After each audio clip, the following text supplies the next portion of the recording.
السلام علیکم ورحمۃ اللہ وبرکاتہ۔ معزز سامعین اکرام، آج میں لے کر آئی ہوں شوال کے آخری جمعۃ المبارک کا وظیفہ، ہر قسم کی تنگی دور کرنے کے لیے جمعے کے دن کا وظیفہ۔ خواتین حضرات، ویڈیو کی طرف بڑھنے سے پہلے آپ سے ایک چھوٹی سی گزارش ہے، میری ویڈیو کو سکپ مت کیجیے گا، مکمل دیکھیے گا اور صدقے کی نیت سے میرے چینل کو سبسکرائب کیجیے گا۔ ناظرین، حدیث شریف میں ہے، اللہ پاک کسی مسلمان کو نہیں چھوڑتا مگر اس کی بخشش کی جاتی ہے۔ جمعے کا دن تمام دنوں کا سردار ہے اور سب سے افضل دن حدیث شریف میں آتا ہے جمعۃ المبارک کا دن۔ اللہ تعالیٰ کے نزدیک تمام دنوں سے افضل دن جمعے کا دن ہے اور اس میں رحمت الہی کی بارش ہوتی ہے اور دوزخ کی آگ کو ٹھنڈا کر دیا جاتا ہے۔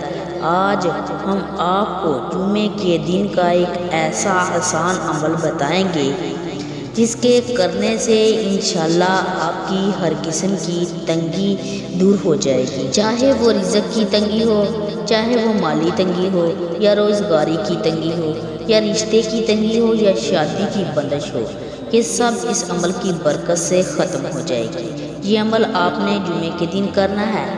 اس عمل کی اجازت عام ہے، جمعے کے دن کسی بھی وقت فجر کی نماز سے لے کر مغرب کی اذان سے پہلے کسی بھی وقت اس عمل کو کر سکتے ہیں۔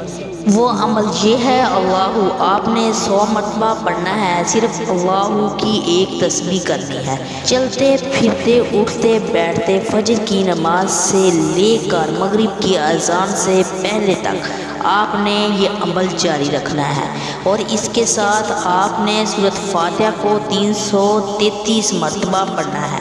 یہ عمل آپ نے ہر جمعے کرنا ہے اور اگر آپ اس عمل کو اپنی زندگی کا معمول بنا لیتے ہیں تو زندگی بھر ہر قسم کی تنگی سے بچ جائیں گے۔ میرے عزیز بہنوں اور بھائیوں، مزید ایسی ویڈیو کے لیے میرے چینل کو سبسکرائب کریں کیونکہ نئی آنے والی ویڈیو کا نوٹیفیکیشن برائے وقت آپ کے پاس پہنچ سکے۔ جزاک اللہ خیرا۔